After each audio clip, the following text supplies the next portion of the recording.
She was standing in the kitchen, dressed in a soft pink apron with frills. Her long hair, which usually fell to her shoulders, swiftly gathered and pinned up high.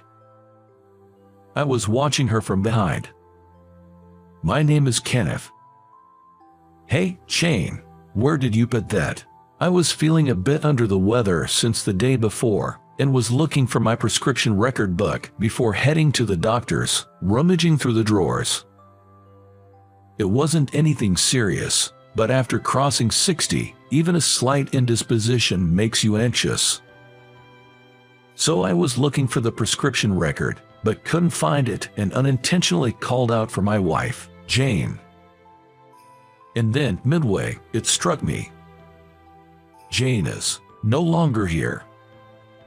My wife had passed away a year ago. As I made her wryly smile, wondering if I was losing my mind, our pet cat Nettie looked up at me curiously from my feet. "Nettie, you're back." When I spoke to her, Nettie responded with a meow. We did not have children. Perhaps for that reason, Jane doted on Nettie as if she was our own child. Nettie was originally a stray cat, and we found her entangled in the bird net at our garbage collection point. Perhaps because of her stray past, Nettie loved to go outdoors.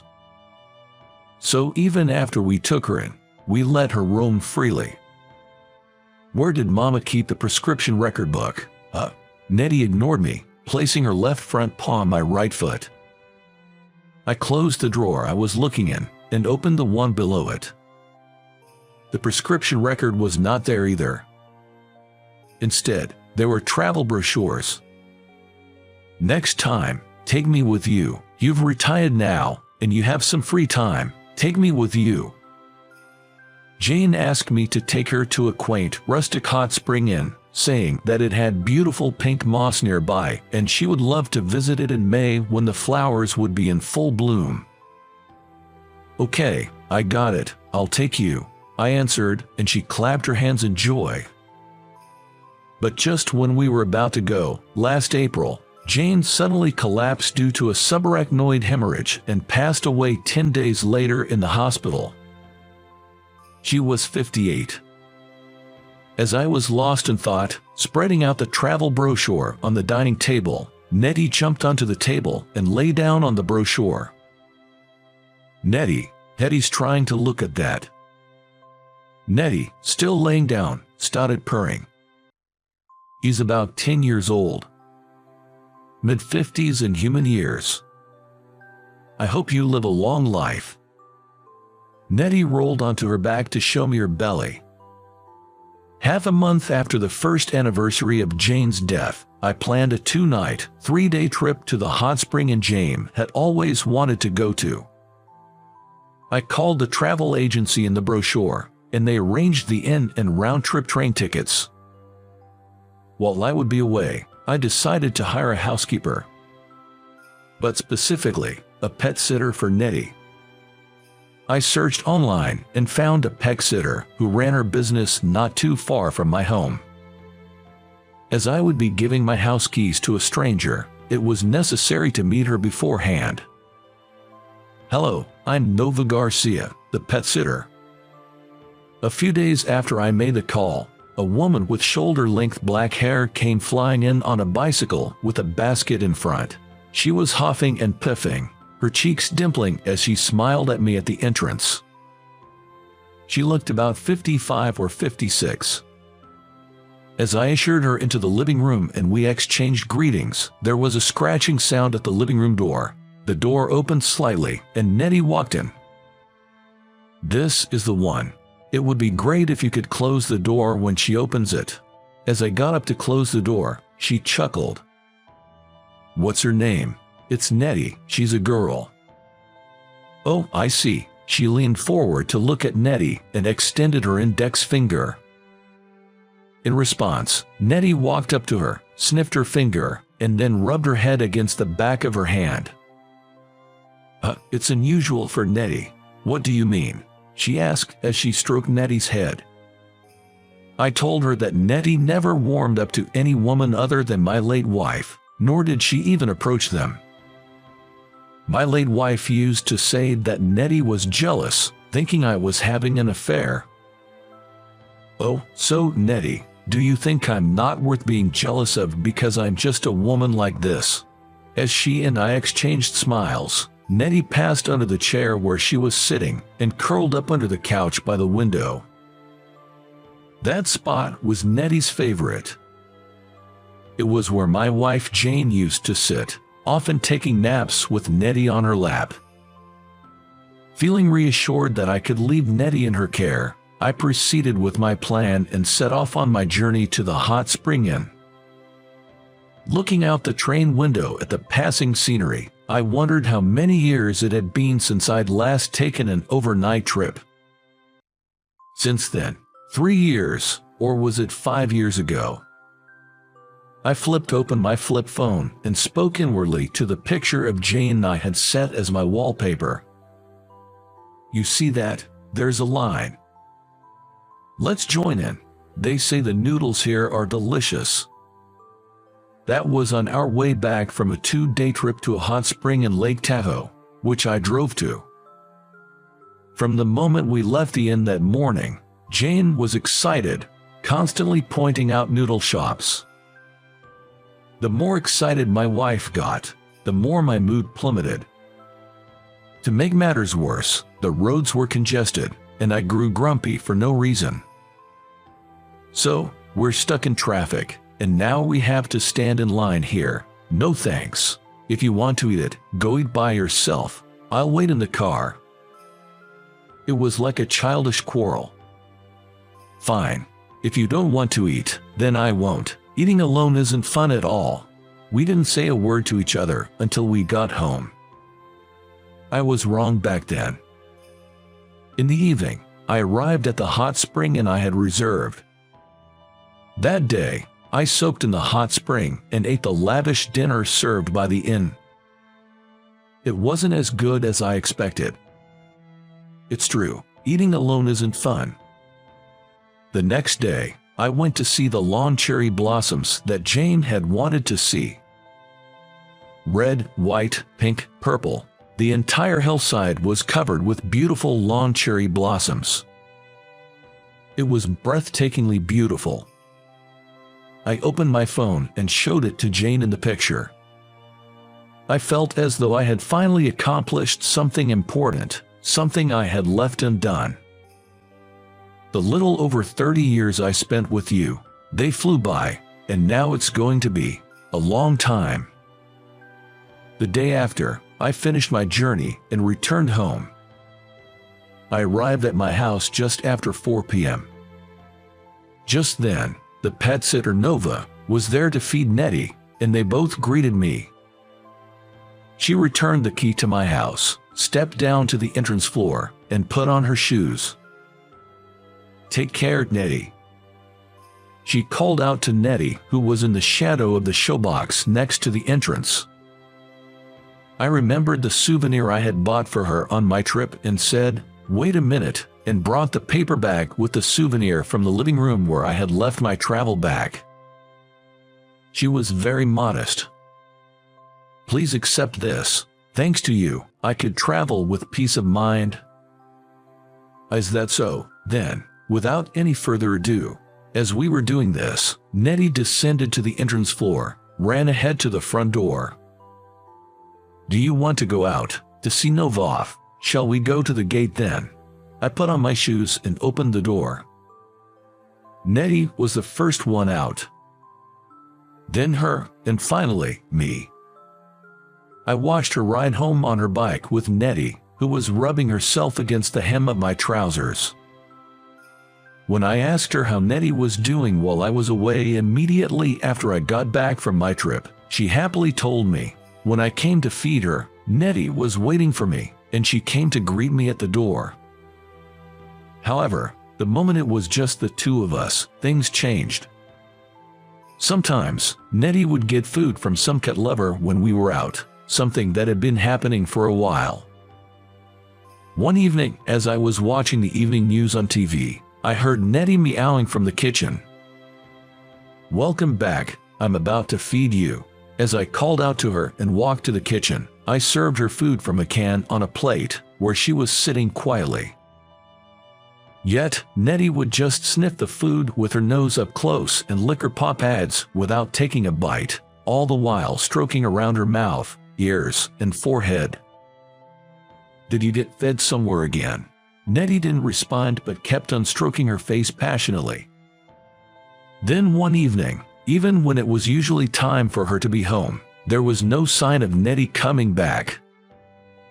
I became anxious, wondering if she had had an accident, and went out to the gate calling for Nettie. But there was no response. Then my cell phone rang.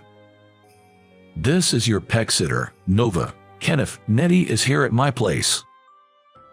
"Nettie, at your place?" I explained that I was worried because Nettie was late coming home and had been searching for her outside the house. And I told her that I would pick up Nettie immediately. "It's okay, I'll bring Nettie over," she replied. After about 10 minutes of waiting at the gate, she arrived, waving from her bicycle. Nettie was comfortably lounging in the front basket of her bike. As I waved back at her, I was curious about Nettie.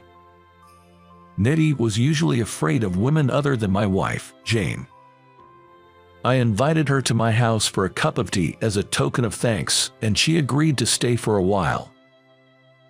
When I tried to lift Nettie out of the bicycle basket, she jumped out of my arms and quickly headed to the front door to wait for it to be opened. Even after entering the house, Nettie led us to the living room and curled up on the sofa where my wife often napped, with her front legs neatly aligned and her chin resting on them. I think it was after 5 o'clock. I was about to go shopping when I heard a cat meowing from the garden, she said. When she stretched her neck to see, she said, Nettie was in her front yard. I was so surprised. "Nettie, isn't it Nettie?" I called out. Then, Nettie went towards her, purring and rubbing her body against her legs. After talking about Nettie, we shared our own stories. She divorced about 10 years ago and was living alone in the house her late parents left her. She was living on the rental income from the apartments next to her house. She was doing pet sitting to earn some extra money because she had free time.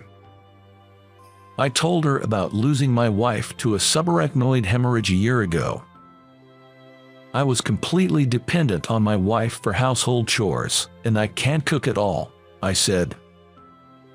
How do you manage your meals every day? Well, you can have everything nowadays. I make do with ready-to-eat food from supermarkets and convenience stores. As I said that, she seemed to be considering something. Nettie seemed to be listening to our conversation while purring.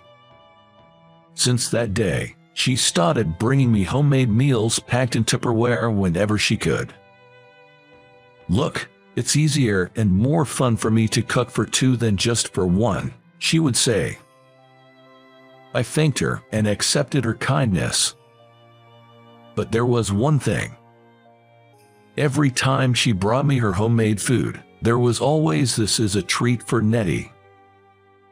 I suddenly thought, am I being treated like Nettie? Am I just being fed like a cat? This continued for a month or so. Feeling guilty for always receiving her homemade meals, I occasionally bought fruits or some fancy sweets from the supermarket and gave them to her. Before we knew it, it was summer, and the holiday was approaching. Since the beginning of August, Nettie had been coming home late again. That day, despite the thick rain clouds hanging in the sky since morning, a cool breeze made it a relatively comfortable day. Frustrated with Nettie not coming home even in the evening, I decided to visit her house for the first time, fearing the worst. That pesky Nettie, as I thought, she's here. Standing at the gate, my eyes wandered towards her front yard. There, seated on the porch, Nettie was contentedly on her lap. Just as I was about to press the doorbell, Nettie raised her head and turned to face me. Recognizing me, Nettie hopped off her lap, stretched her front paws out, made a big yawn, and then stood upright, arching her back and yawning again. After that, she slowly headed my way. Nova also noticed me. "Oh, Kenneth," scratching my head, I took a bow. Suddenly, large drops of rain started to fall. Nettie, instantly changing direction, rushed into the house. "Kenneth, it's raining. Please come inside." As she said, I opened the gate and ran under the eaves at the front door. The rain became a downpour, showing no sign of stopping anytime soon. She invited me to have dinner with her. "Well then, I might be imposing, but I would be delighted to accept your kind offer." As I responded, she smiled sweetly and donned a light pink frilly apron. "Is this the kind of apron you'd find at some cafe?"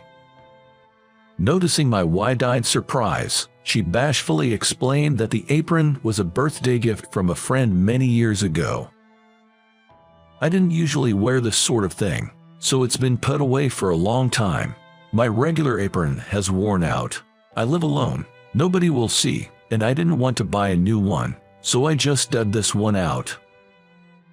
With that, she turned back towards the kitchen, quickly tying up her long hair that had been down to her shoulders. From behind, I couldn't help but feel my heart skip a beat at the sight of her exposed nape. In the next moment, she let out a small gasp. Nettie had jumped onto the ties of her newly tied apron, undoing them. "Oh, you, such a cheeky girl." I faced her across the dining table. The dinner we shared was delicious. No, it wasn't just the two of us. Right next to us, Nettie was also having her meal. While eating, Nettie let out a series of satisfied purrs. Both of us turned our eyes and ears towards Nettie. And it sounded like Nettie was saying, "Delicious," while eating. We looked at each other and laughed. Nettie hadn't visited her house in quite a while, she explained. She was enjoying a quiet breeze while reading a book on the porch, mindful of the looming rain clouds. That's when Nettie made a casual appearance. Politely sitting down, as if to say, "Please let me stay here," she hopped onto her lap. After the rain stopped, I brought Nettie home. I went straight to the front of the home altar. There were some things I really wanted to report to my late wife, Jane.